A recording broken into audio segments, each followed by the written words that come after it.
Shane, you're on. There we go. Perfect. I was waiting for Tim to pop up. Oh, there he is. Perfect. Just sitting there in silence. Welcome to another edition of Inside the Ice there, guys. Hey, Heather, how's it going? Nice to see you.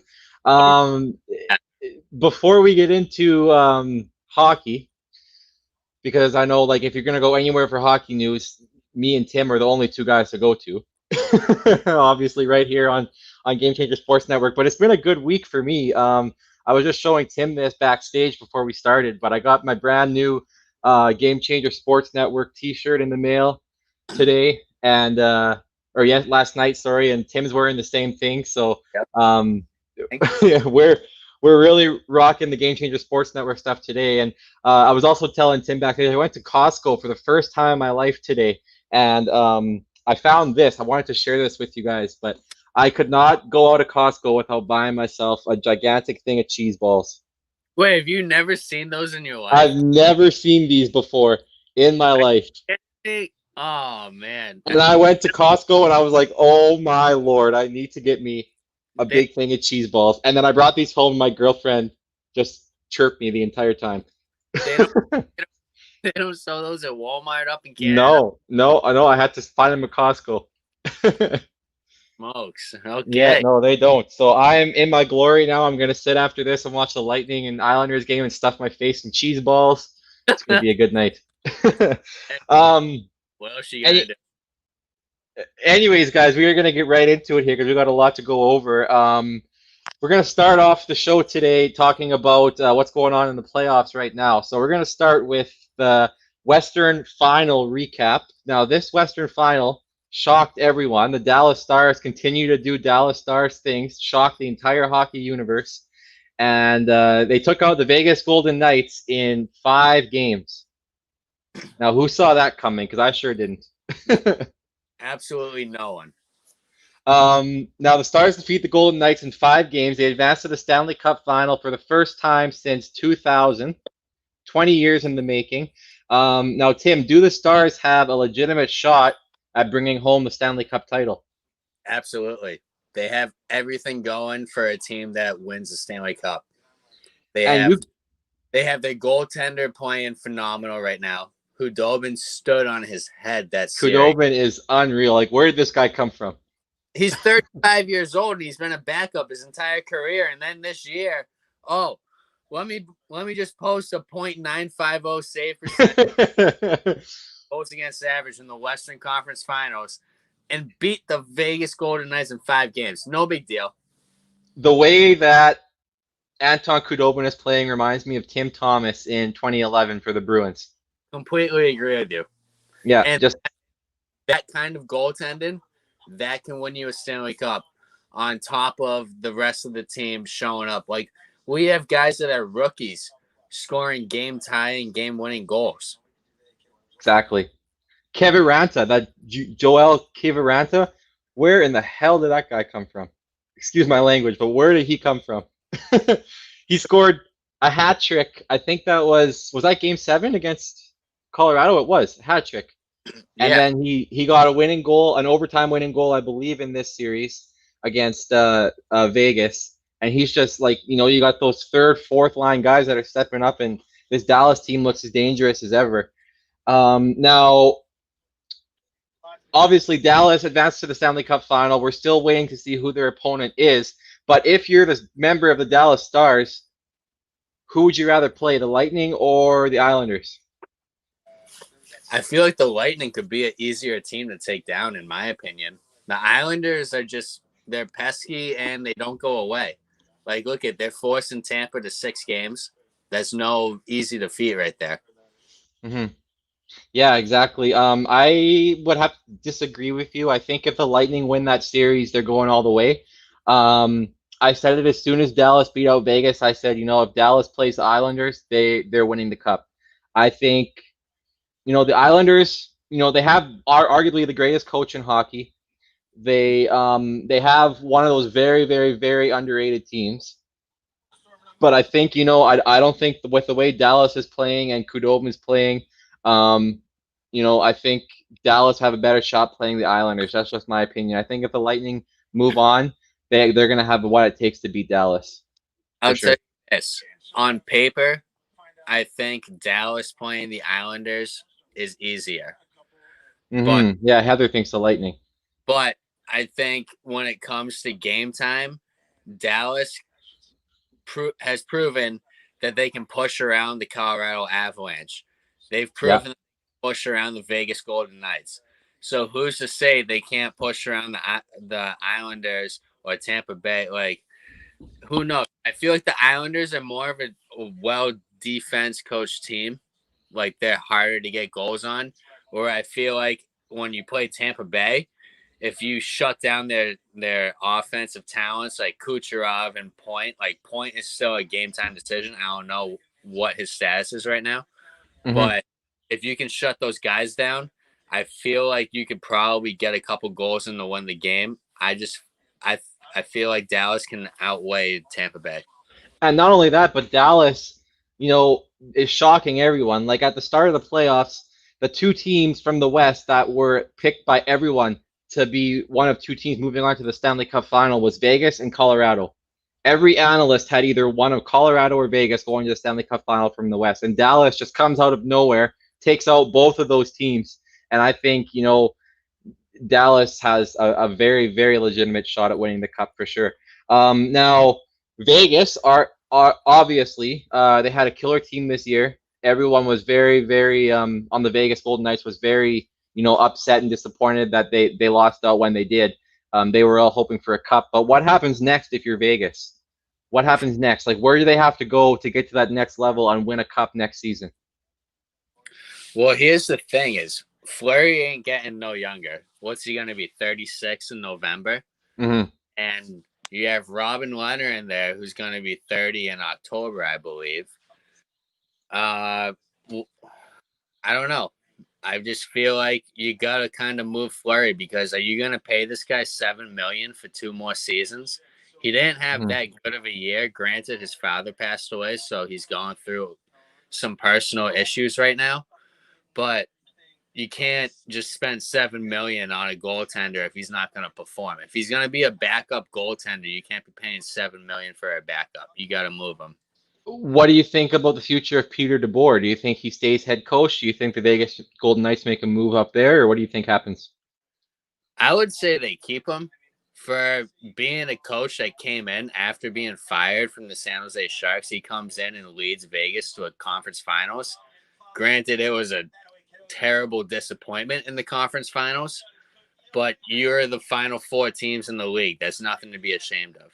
Exactly, for sure. No, I couldn't have agreed more. And Heather says if Islanders win, it will be a close game. I think Lightning is more skilled. I 100% agree. Lightning are definitely more skilled up front. I think the Islanders have the advantage in coaching and defense, and I think Lightning has the advantage in goaltender and forward. So it's very, very evenly matched. And you know what? Honestly, we're gonna get into later on the show. We're gonna get into our predictions on who's gonna win each series and who's gonna eventually win the cup. We're also gonna expand more on the Leonard Fleury situation in Vegas. But we're gonna move on right now to the Eastern Final update. Game 6, obviously, as we said earlier in the show, between the Lightning and the Islanders goes tonight at 8 p.m. Eastern, starting, I believe, right now. Lightning are leading the series 3-2. Brayden Point earlier today was listed as a game time decision. They have just updated and said that he is playing tonight. How huge is this for Tampa Bay to have Brayden Point back in the lineup for Game 6? Oh, this is absolutely huge. He's got 25 points in the playoffs. He could arguably be their Conn Smythe winner. Do you think Tampa wins the game tonight, or what do you think? Who do you think wins the game tonight? I think Tampa seals the deal tonight, and they take the W and they go to the Stanley Cup. I just don't see the Islanders being able to win Game 6 and Game 7. They took Tampa to double overtime in Game 5. That's nothing to be ashamed of right there, I don't think. And Islanders are a young team. They got a very, very young team. It's Barry Trotz's first year behind the bench. You have a GM of the year in Lou Lamoriello. I think the Islanders only goes up from here. And if this team stays intact and they stay, they keep their core together, I do see the Islanders winning a cup in the very, very near future. I just don't see it this year. And I agree with you. I think Tampa, with the return of Point, they're going to be sparked. They're going to seal the deal tonight for Game 6. Now, that being said, what does Tampa need to do tonight to win the game and move on to the Stanley Cup final? What are the keys to the game for Tampa? I think their superstars got to perform. I think Point needs to come back, and he's got to get a couple points, no pun intended. And see what you did there. Kucherov has been on fire the past 5 games. He has 9 points. Vasilevsky in net. He's a Vezina-worthy winning goaltender. Like, he's up in the top 3 goalies in the entire NHL. He's got to be on his head tonight. And Hedman on D. Like, that Tampa Bay team just needs to come together for one game tonight, get the win, go to the Stanley Cup Finals, and then just win 4 more games and you're champions. And the Exactly. back. If they win the Cup this year, the monkey is off their back from them losing to Columbus in the first round last year, I feel. But the only thing with that is, like, I thought about that with Tampa winning the series, and Steven Stamkos, he hasn't won a cup, said that he wanted to lead the Lightning to victory. But if you're Steven Stamkos and you're out for the remainder of the playoffs and the Lightning do win the Stanley Cup, I don't even know if I would consider that leading my team to a Stanley Cup victory. Like, if you're Steven Stamkos, that's almost like cheating for a Stanley Cup. That's not a good look at all. And no, Stamkos, like, when it comes to like value and your worth, that's not a good look at all. Yeah, exactly. And I don't know what his problem is either. Like, he got injured in the play-in series, and I don't know what's happening with him. He's not very close to returning either, from what I heard of John Cooper and I forget their GM's name, Jean Brisebois. They said he's not very close to returning, so I don't see. Hey, Jay McLovin, nice to see you. How about them Stars? Will they win the cup? You're a little bit late on that one, Jay. We talked about that already. we both have the Stars winning the cup, for sure. Now, what are the keys to the game for the Islanders? You mean Game 6? Yeah. They got to shut down. Obviously, it would be the opposite of Tampa Bay. They got to shut down the superstars on Tampa Bay. If I feel like Tampa Bay is a team where if you can shut their superstars down, physically dominate them, you will get the 2 or 3 goals that you need to score to win the game. I feel like with Tampa, with a team as offensively skilled as they are, you have to tighten down on defense. This is now is the most important time. Now is more important than ever. You really got to start angling your forwards off to the corner of the boards, not letting them get shots. Pressure them. Don't allow those close-in shots, because that's where Tampa Bay capitalizes. Actually, I was looking up this stat. 86% of Tampa Bay's goals in the 2020 Stanley Cup playoffs have come from the hash marks or below. That is crazy. So what has to be cleared. If you Tampa to the boards, you can beat Tampa. It's not that. Force those long shots. Semyon Varlamov is a skilled enough goaltender. If you force those long shots, let him see those shots that are coming from the blue line. He'll stop those 9 out of 10 times. Absolutely. It's like, you got guys like, we'll talk about that in a little bit here, Heather. Now, if you are Varlamov, Tampa Bay scoring 86% of their goals this playoffs from below the hash marks. You got guys like Kucherov, Point. Hedman's got a lot of goals. That kind of surprises me, but Hedman probably has the other 14% outside the hash mark. Not gonna lie, but you got like Kucherov, Point. You got to like you said, push those guys to the corner, not let them get those close-in shots, not let them get those rebounds, and you really got to focus on helping your goaltender out, clearing those rebounds, and not giving those up. Now, it's definitely going to be interesting, guys. After this show, of course, tune into NBC in the States, CBC in Canada to watch the Lightning and Islanders, see who can win that game. Can the Islanders force a Game 7, or will the Lightning move on? It's definitely going to be one of those games to watch. Now, continuing on the path of current playoffs here, early Conn Smythe candidates, Tim. Now, Dallas, Tampa Bay, and Islanders. Of the three teams remaining, who is your Conn Smythe favorite for each team? Oh, that's that might be a little tough. Dallas, as of the past series, I would say Anton Khudobin. 100% agree. He's the main reason that Dallas is there. Say like Jamie Benn. Jamie Benn was pretty crucial in the Western Conference Finals. If he plays a key role in the Stanley Cup and Khudobin doesn't necessarily play spectacular, he might be up in the running. But as of right now, you got to give it to Khudobin. Agree, 100%. Tampa Bay, it's got to be Brayden Point. I mean, he's played out of his mind, and nobody expected him to have 25 points so far, and he's missed multiple games due to injury. Like, and then the Islanders, I don't know. That's just a collective team. Who do you think for the Islanders? I thought long and hard about this one. You know, the same. I had Khudobin for the Stars and Point for the Lightning. Islanders up 1-0, by the way. I just got that notification as well. Crazy. You know, for the Islanders, it's tough, man. Like, I was thinking someone like, you know, does Jordan Eberle deserve it? Does Varlamov deserve it? Honestly, like I have no idea. Like Matt Barzal hasn't really shown up in the playoffs. You haven't really heard of him. It's been a collective team. Team effort. Maybe they advance to the Cup. Say they advance to the Cup, we have 4 wins that they need to get accomplished. Maybe 4 wins will determine a Conn Smythe, but as of right now, it's extremely hard for me to single out.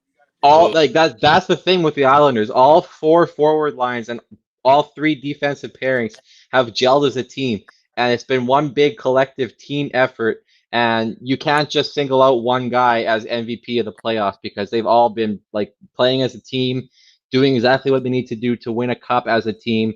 And yeah, Islanders is a very, very hard choice for Conn Smythe. It's definitely going to be interesting for sure. But Point and Khudobin, obviously, mine and Tim's choices for both of those teams. We agree on those quite strongly there. Now we're going to move away from the current playoffs and talk about other news that's happening in the NHL right now. Now, lots of headlines to go over here. We only got about 40 minutes left in the show, so we're going to just kind of rifle through these because there's so many of them. But Coyotes officially hire Bill Armstrong as the club's new GM. This was announced today officially. Armstrong, a couple days ago, made the agreement, told that Arizona management that he would be the club's new general manager. He officially signed the contract today and made it official. It's a 5-year deal that will pay him $25 million with an average annual value of $5 million. This will see him as GM of the Coyotes until the end of 2024 and 25 season. Apparently, he won over the Coyotes management by presenting a very, very detailed 98-page detailed plan on what he was going to do to bring the Arizona Coyotes to where they are now, to the Stanley Cup within 5 years of his tenure as GM. Very, very, well thought out plan there by Bill Armstrong. Details of this plan were not made public, but how do you feel about this hiring for Arizona? I think it's a great hiring for Arizona. I don't even know about that plan that you just mentioned. That's extremely impressive. You just show up and, yeah, I have a 98-page plan of how to get your team to a Stanley Cup. Bill Armstrong, he's gotten some good experience under Doug Armstrong in St. Louis. No family relation, but he's been a part of management in a Stanley Cup winning environment, and that's what the Arizona Coyotes need. And like that's exactly my thoughts. Like, Bill Armstrong and Doug Armstrong obviously won a Stanley Cup with St. Louis last summer. Bill has, he's worked under Doug he's been the assistant manager of St. Louis, I believe, since 2013 or 14. So he does have that experience in that role. He's seen the Blues. He's helped build the Blues, and he experience what it's like to lead his team to a Stanley Cup. I think Bill Armstrong is a great hiring. When you look at the other available GMs out there, namely someone like Peter Chiarelli, who you don't want going to your team, Yeah, but that negative.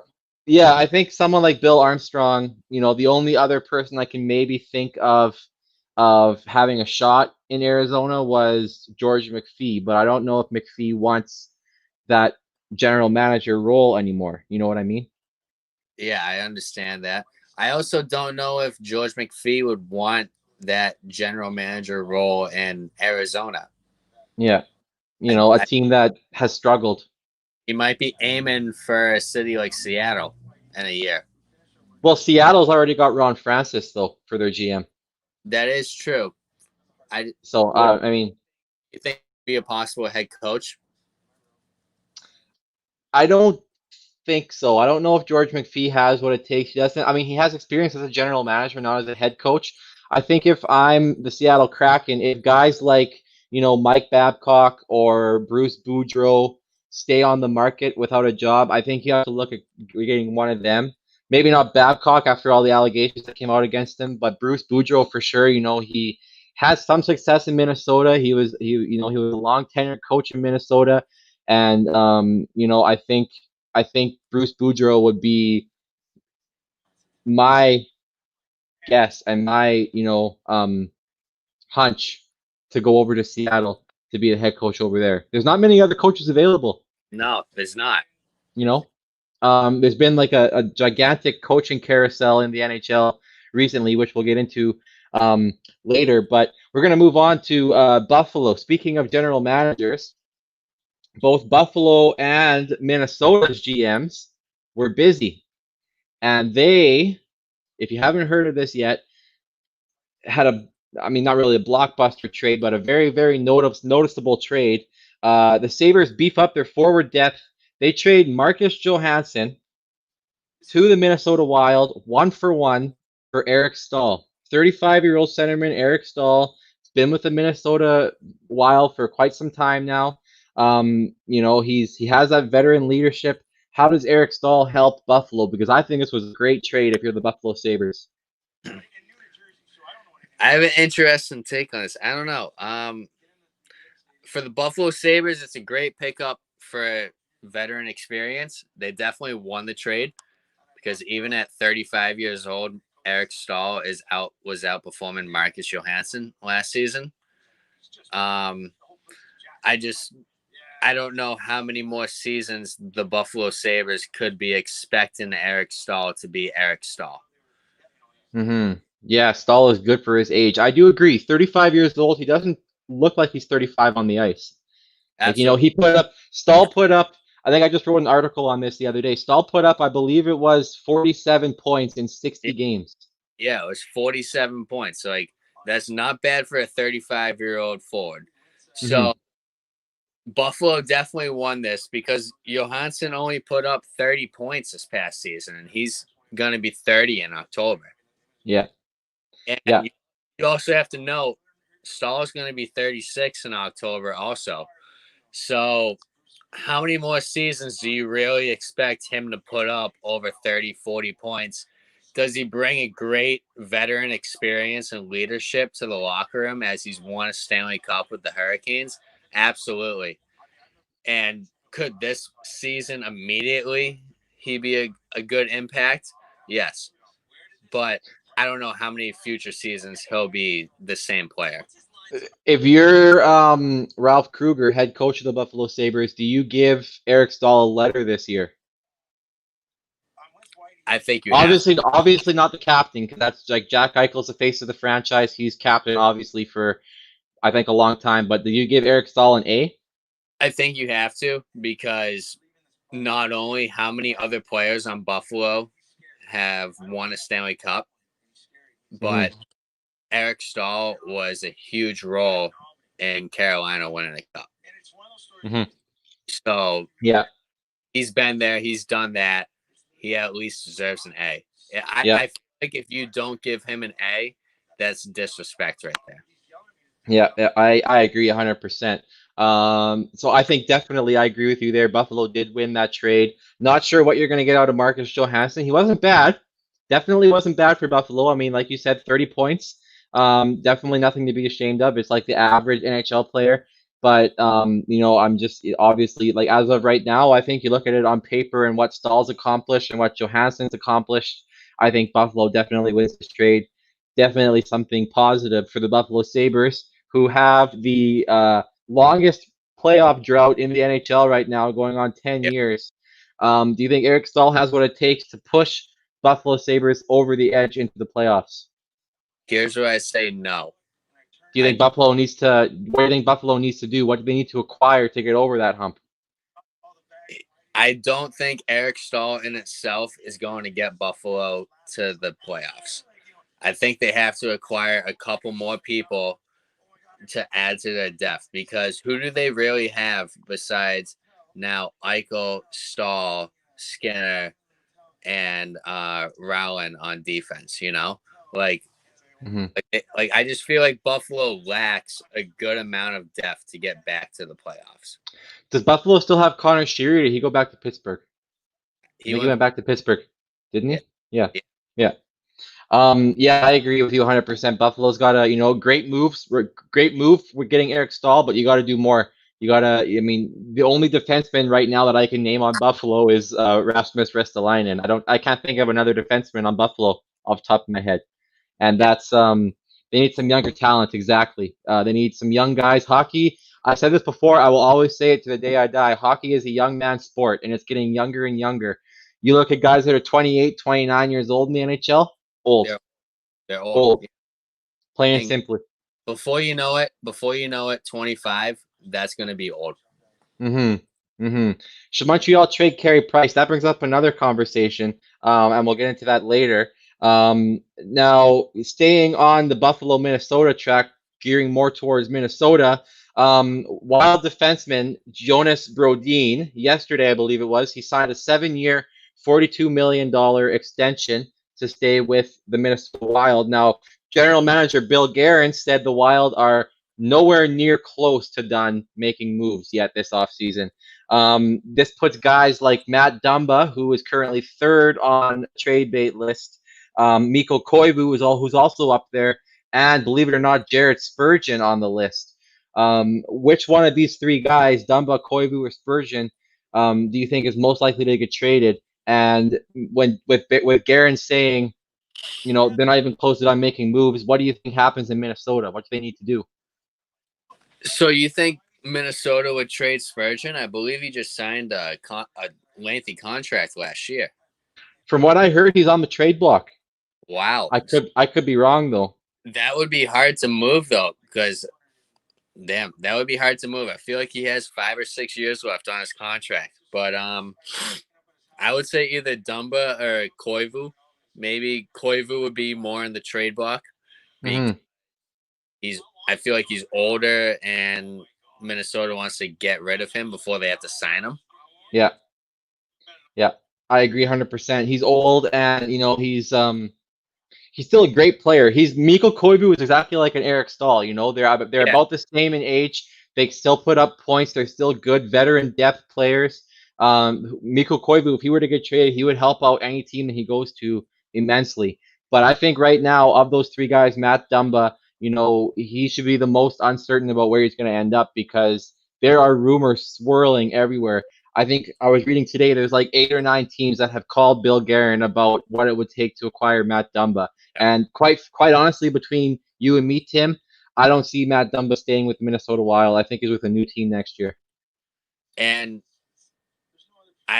what do you think the chances are is this is a public stunt? Because he was the one player that came out and was that wasn't in the game for the national. Mm-hmm. Do you think, with everything going on, how do you think that plays a role? I don't know exactly, because Matt Dumba, he's a person of color.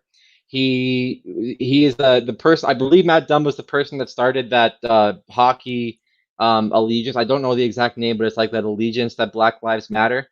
And I think I think that may have played a role. I don't know if that's a publicity stunt or what it is, but I don't know if that really has anything to do with it. I just think I think it's more or less just because everyone's on Matt Dumba's side, right? Like there's no negativity about it. Everyone supports the Hockey Diversity Alliance and all that kind of stuff. I think it's more or less just an expiring contract. The Minnesota Wild want to get get rid of him, get rid of his contract, clear some cap space to sign some younger players.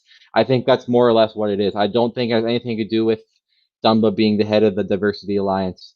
I would have to agree with you because like the Wild are one of those teams that have been in a terrible contract situation for years.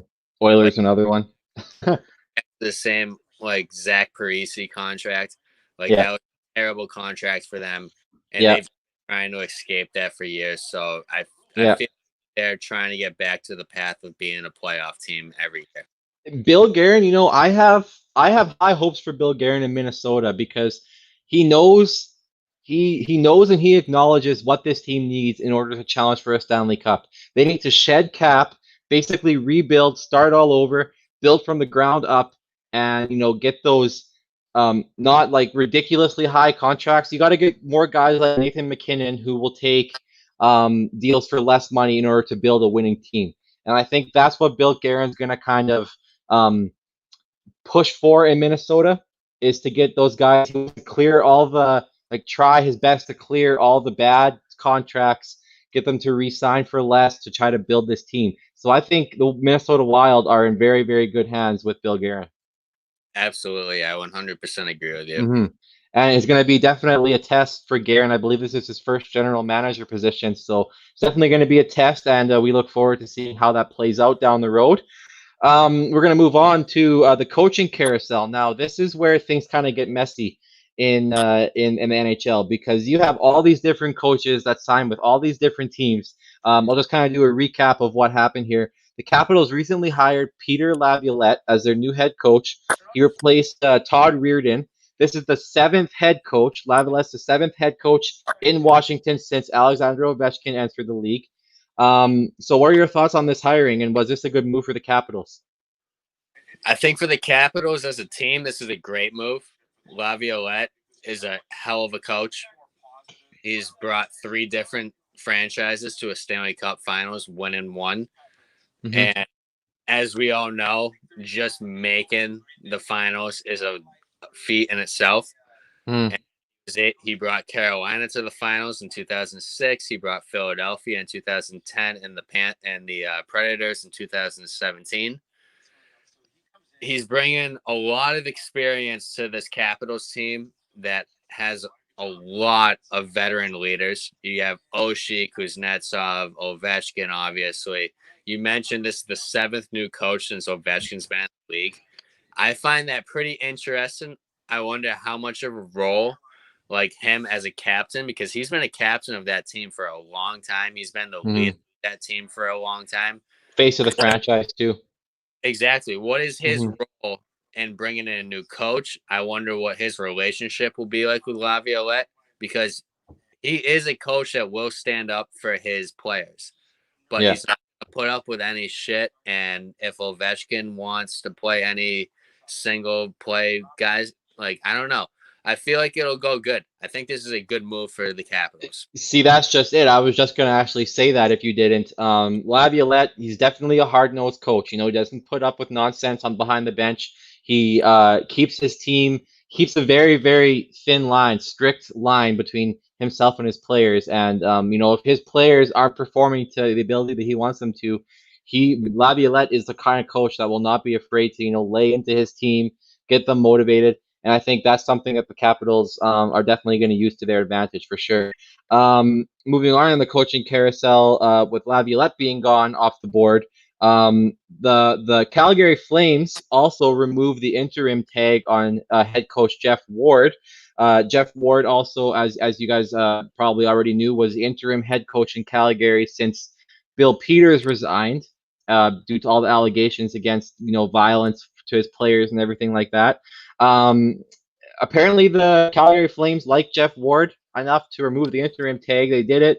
Ward becomes the 20th head coach in franchise history. What do you think of this move? Do you think Jeff Ward, because the Calgary Flames, we all know, lost out in the first round. Do you think the Calgary Flames made the right move keeping Ward, or do you think they should have went for someone like a Boudreau or a Gallant or a Laviolette? I think they probably should have taken the next step. I think Jeff Ward is a great coach to get them to the wild card or, first round, like as a wild card team. I don't know if Ward can get the Calgary Flames to a conference finals or a Stanley Cup finals. Mm-hmm. Granted, look at Calgary in the past couple of years. How often has Calgary gone to the playoffs and made a deep run? It hasn't happened often in the past couple of years. So for this Flames team, them, and as much of a screwed up year as this season has been, they made it through the qualifying. They got to the first round. They lost in the first round, yes, to Dallas. But guess what? Dallas is also the team that's going to the Stanley Cup finals. Yeah. So what can you say about that? And then I feel at this point, it's a good hire for the Calgary Flames. If the Calgary Flames want to take the next step and be in the Cup finals, in the conference finals, they needed to look to a different guy, like you said, Gallant, Boudreau. Mm-hmm. I agree 100%. Next topic in the coaching carousel. Obviously, we talked about this before on previous shows. Rick Bowness in Dallas doing an unreal job. Interim head coach right now in Dallas, leading the team to a Stanley Cup final. Did Bowness do enough these playoffs to solidify the head coach job in Dallas, or what do you think Dallas does? If you're Jim Nill, general manager, do you keep Bowness, or do you, say, "Oh, thanks for taking us to the Stanley Cup final, you're out"? I think he absolutely did what he had to do. Mm-hmm. Because I think he deserves to be there. He came in after Montgomery was fired, correct? Yeah. I don't think Montgomery was fired. I think Montgomery he took like a leave of absence type thing because he would check himself into rehab for alcohol addiction. Yeah, and so I think Montgomery leaves. Yeah, Bones comes in midway through the year, leads a team like Dallas. Everybody expected Dallas to be in the playoffs. Nobody expected Dallas to go to the Cup finals, especially having to face the teams that they played. Don't forget they faced Calgary. Calgary is no easy team to beat in the playoffs. They faced Colorado. We all counted Colorado as Cup favorites. Mm-hmm. They faced Vegas. We said, okay, if Colorado's out, Vegas is the next Cup favorite. Well, they beat Vegas. And now we're saying, hey, Tampa's the next Cup favorite because they're most likely going to beat Islanders. Who knows? Dallas, I feel, have a hell of a shot at beating Tampa. Honestly, if Heather, my favorite topic. That's a great topic. But sticking to the Dallas thing, Colorado, like you said, I had Colorado winning the Cup, then I had Vegas, now I have Tampa. I feel like everyone's kind of the same. Everyone just kind of like, it's just Dallas. They're not going to win a Cup. Everyone just kind of underestimates them. Now is the time to stop underestimating Dallas. They're a legit team. They're playing as a team. They got a very, very young team. They got experienced guys like Ben, Sagan, Radulov. They got Corey Perry's on the team, Joel Pavelski. They've got a good team. And stop underestimating Dallas. They are going to win the Cup. You heard it here first. If they play Tampa, the series is going 7. If they play Islanders, it's going 5. That's my prediction right now. Dallas wins the Cup in either 7 or 5, depending on who they play. But Dallas Stars are going to be your Stanley Cup champions for sure. You heard it here first. Don't at me, Tim. I feel confident enough saying that Rick Bowness is going to be a Stanley Cup champion. He's going to be head coach in Dallas. There's going to be good things happening there.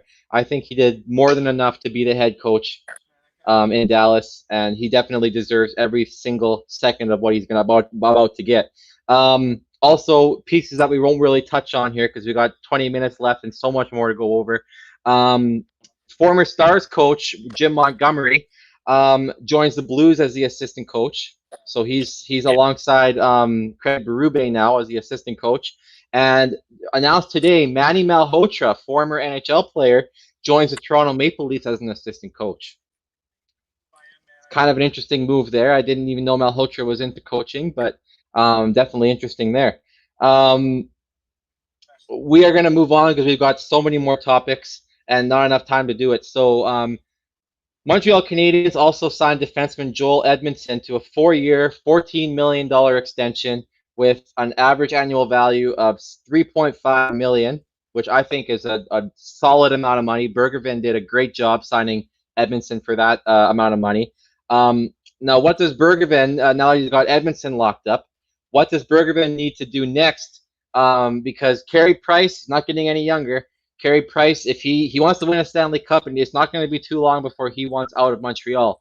Bergevin came out and said, if there's 3 untouchables on the Montreal Canadiens right now, Max Domi, Jesperi Kotkaniemi, and Carey Price. They're all untouchables. Everyone else is fair game. So I don't see Carey Price going anywhere.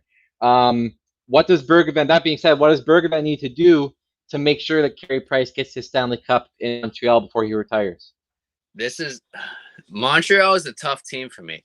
Like, I don't know. I feel like Montreal is one of those teams who just doesn't have that veteran leadership. Who do they have that are those mid-30s veterans that can still put up some points and win them some games and show the young talent how to play and perform in the playoffs? Because I feel like Montreal is one of those teams who has a lot of young talent, and their lack of experience, except for Carey Price, really Shea Weber.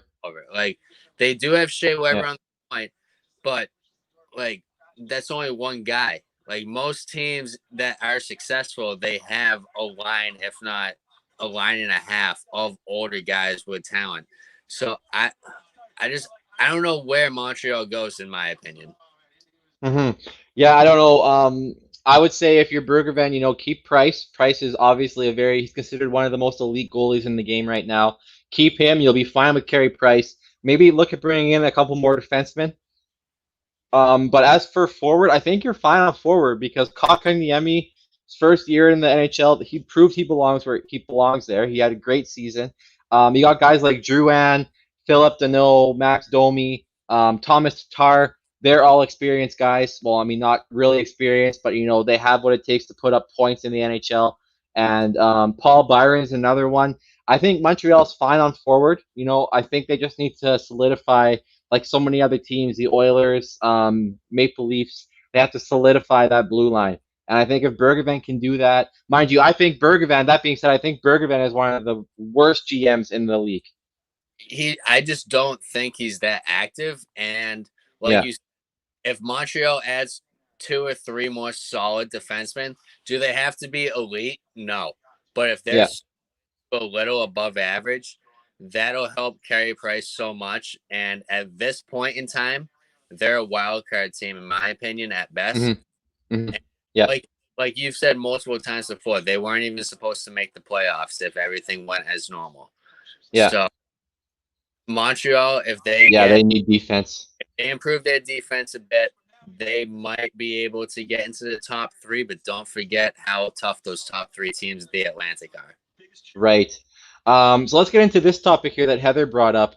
There's a lot of fans that have mixed emotion. You being a Bruins fan, Tim, we're trying to decide on a goalie. Now, should Rask trade for Fleury? Like, should the Bruins trade Rask for Fleury? Because Vegas has a goalie situation right now. Robin Lehner, it came out that Robin Lehner made a handshake agreement with Vegas management to sign a 5-year extension this offseason. Lehner himself came out and said that is bogus.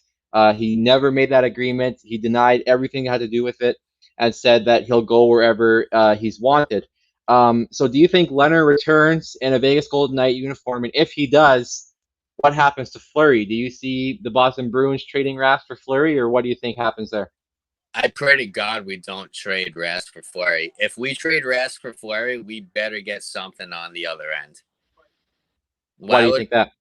Why would we trade Rask for a goalie that's 4 years older than Rask?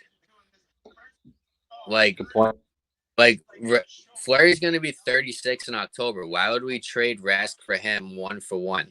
Rask has outperformed Fleury the past 2 seasons and in the playoffs as of late. Fleury didn't perform as well, and I get that a lot of Boston fans are mad that Tuukka decided to leave in the middle of a series. But Tuukka, at this point, there's no way you can convince me, oh, I'd rather have Marc-Andre Fleury. Fleury played below average this past season. Leonard came in, saved the day, and in the playoffs, Leonard heavily outperformed Fleury, I feel like. Mm-hmm. Fleury is going to go to a team that needs an average goalie that used to be an elite goalie. I don't see Fleury being an elite goalie anymore. Do you see Fleury going to Seattle in the expansion draft? He's got 2 Or do years. you think Seattle goes for like a younger goalie that's available? He's got 2 years left on his contract. So with 1 year left when that expansion draft hits, Vegas will, if he's still in Vegas, that might be an option. For sure. I definitely agree with you there. So do you think, like, with how well that Leonard performed in the playoffs, do you think that he deserves to be the number 1 goalie in Vegas now? Absolutely, without a doubt. Mm-hmm. So what are some teams if let's say Vegas comes out and signs Leonard to an extension? Obviously Fleury, he's a starting goalie. He's not going to want to sit there and be backup.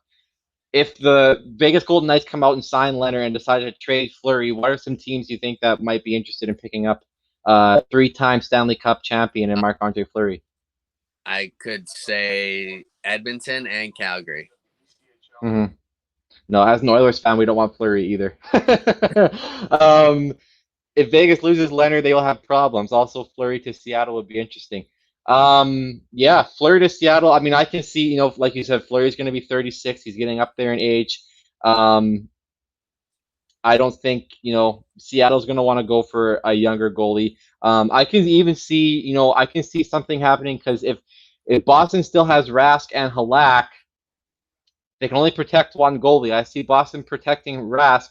Halak will be up for expansion. Yeah. It wouldn't surprise me one bit if Halak goes to Seattle. It wouldn't surprise me if Rask played 1 more year and then went to Seattle. Honestly, I'll tell you, really? I wouldn't be surprised if Rask ends up in Seattle. That's interesting. Definitely to hear you say that for sure. We're definitely going to monitor that situation and see kind of what happens for sure. I think Rask is particularly thrilled being in Boston right now. Mm-hmm. Because for some reason he is that one guy that when he's getting shutout after shutout after shutout, performing, everybody takes it for granted. But then he has that one game where he might let in 1 or 2 soft goals, and the entire Bruins fan base just completely turns on him. Mm-hmm. And after like 10 years of that, that's gotta get old by now. Mm-hmm. Yeah. His playoff performances in the past couple years, he's the main reason we even made it out of the first round last year, let alone the Stanley Cup. Yeah. But Bruins fans need to stop taking Rask for granted, and it just makes me sick thinking about that, honestly. Very, very strong words there from the resident Bruins fan, Tim. Kevin Dineen, I think he coached Florida. Correct me if I'm wrong. I think he coached Florida for like 2 or 3 years in the early 2010s. I think that name does ring a bell. I'm not sure. Yeah, I'm not sure. I think he coached Florida, but don't quote me on that. We're gonna stay on the topic of goalies here. We talked about Price. We talked about the goalie situation in Vegas. One of the biggest goaltender names available for free agency, you see it right there, is Holtby moving on. Do you think, like Braden Holtby came out, he confirmed with Capitals management that he wants to test free agency this year? I personally don't see Holtby staying in Washington. I think he goes somewhere else. But Tim, as per you, where do you think Holtby lands? What are your possible landing spots? I would say the same response that said to the Flurry, any team that's looking for a goalie that has a name for himself. So Edmonton, Calgary, Carolina, like Crawford in Chicago could be moving out. So Holtby might go into there. Maybe Yzerman can lure him into Detroit. I don't know, but Holtby's 32. I think he wants to be on a contender team or a team that his presence will make them a contender. And I have heard, I'm not just saying it because I'm a biased Oilers fan. This is actually the truth here, but I've heard a lot of players, they had Edmonton on their no trade clause because Edmonton was brutal for years. But now that they have an exciting young team like, McDavid, Draisaitl putting up points, top of the league in points almost every year, there's a lot of guys that are waiving their no trade clause to Edmonton. And I can see Braden Holtby because we need a goalie in Edmonton. We need a goalie, plain and simple. Mike Smith, way too old. Get rid of him. Bring in a starting goalie to play with Koskinen. And Holtby, I think his hometown is Lloydminster, Alberta, which is, his hometown is Lloydminster, Alberta, which is 2 hours down the road from Edmonton. And I think, him playing in Edmonton, 2 hours away from his hometown, I think that would be a great move for Braden Holtby. Yeah, Holtby's he's going to be 32, maybe 33. He's 32, 33, yeah, somewhere.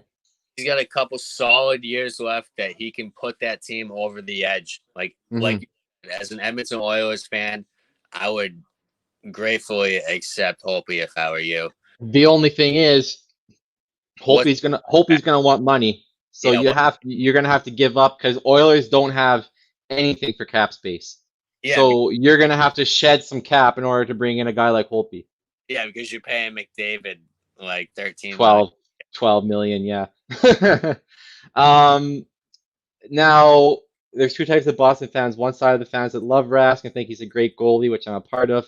Then we got the other side who bash Rask in every bad game. Martin thinks Edmonton should go for Holtby. I agree, 100%. I don't know who Trevor Hall is. That's you, Tim. Maybe Taylor Hall. Oh, Taylor Hall. Right. Okay, Taylor Hall. That would make sense. He's young. I think he's born in 91 or something. 28, 29. Yeah, he's around there, but I would not get Taylor Hall just because every team he's ever been a part of, and you know this as an Oilers fan, has cancer. He's been terrible. Just his presence does not bring any good luck to a team for some reason, but he's a hell of a player. Yeah. I wonder if that's something to do with attitude or locker room or anything, but that's a discussion for another day. We are going to end off the show right away with some breaking news.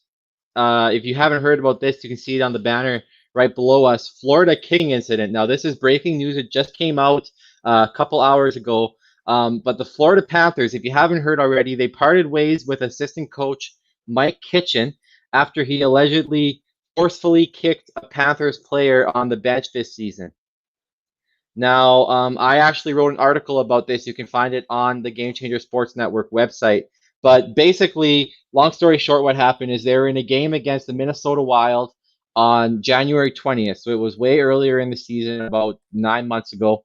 And an unnamed Florida Panthers player, they didn't really, elaborate on which player it was, but an unnamed Florida Panthers player came into the bench off of a shift and threw a water bottle in frustration. This water bottle bounced off the bench and completely soaked assistant coach Mike Kitchen. So Mike Kitchen retaliates in anger and gives this player a swift kick in the center of the back. And now he's fired because of it. These allegations just came out. Head coach Joel Quenneville and general manager Dale Talon were made aware of this incident right after the game, but nothing was done. There was no suspension, no disciplinary action thrown Kitchen's way, and now these allegations come out when Florida Panthers season ends, and now Mike Kitchen doesn't have a job. Now, I think this is going a little over the top if I'm Florida. How do I say it? If you come in and you throw a water bottle in frustration, I get it. But I mean, Mike Kitchen had every reason to be pissed off. No coach wants to sit there in their suit and tie and get soaked by water. And I think maybe kicking went a little bit too far. I would have maybe just yelled and maybe swore at him. But I don't think this was when this Florida player is just as much at fault as Mike Kitchen is. I don't think this is grounds for firing and Mike Kitchen losing his job. Yeah, I think I have to agree with you on some points, but I think the fact that he forcefully fully kicked him in the midsection, that's a little much. Like, I've had coaches in the past that have, kicked you in the ass or badge you on the back of the head or something, get your head in the game or whatever, or what the fuck were you thinking in that play? But I think you went a little overboard on the full force kick, but I also think this might be Florida Panthers organization kind of trying to cover their asses and the fact that they didn't do anything, and this was a noted occurrence. I think it's more or less Florida trying to send a message, hey, we're not going to put up with any shit. You know what I mean? They must have covered it up because multiple coaches knew about this incident when it happened, but this didn't come out until their season was over. So NHL, like you said in your article, is going to be looking into the organization. And I think from a Panthers organization aspect, they said, let's just fire this guy and that'll hopefully be good enough for the NHL. And that for Kitchens, that's terrible. That's a career, that's terrible for his career. Look what happened to Bill Peters. All these allegations came up against Bill Peters. He now doesn't have a job because of what happened with kicking a player. Too many of these incidents coming up where coaches are getting fired because they're just being disciplinarians behind the bench. Granted, we don't want coaches roundhouse kicking players to the face, but in the heat of a game, there's gonna be there's emotions. There's emotions exactly and that needs to be taken into consideration.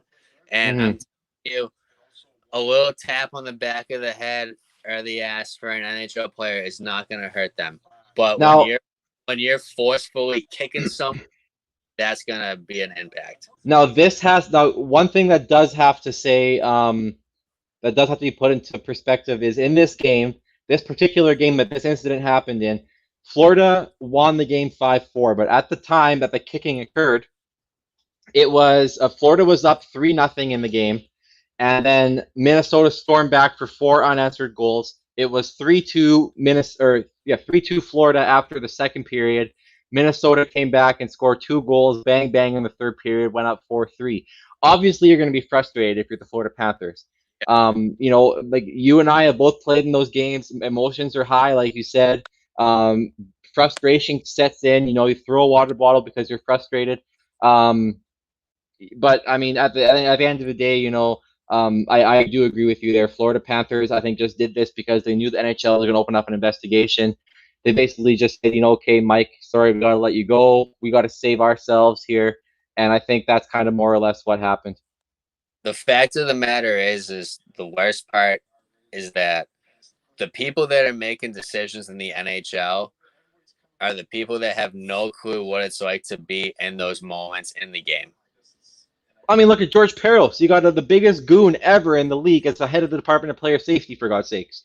Yeah, this guy made a living fighting other people and knocking people out. And he's going to tell other players in a game where fighting is rapidly declining that, oh, yeah, that hit was dirty. Okay, don't even come with me at that. Yeah, exactly. I agree. Anyways, that's it for the show tonight, guys. I am going to go dig into my massive tub of cheese balls that I got from Costco today, and I'm going to sit on the couch and watch Game 6. Lightning and Islanders. If you haven't already turned it on, it's on right now. So turn on the game and make sure you tune in to Inside the Ice next Thursday. Tim and I will be back later next Thursday. See you guys next Thursday.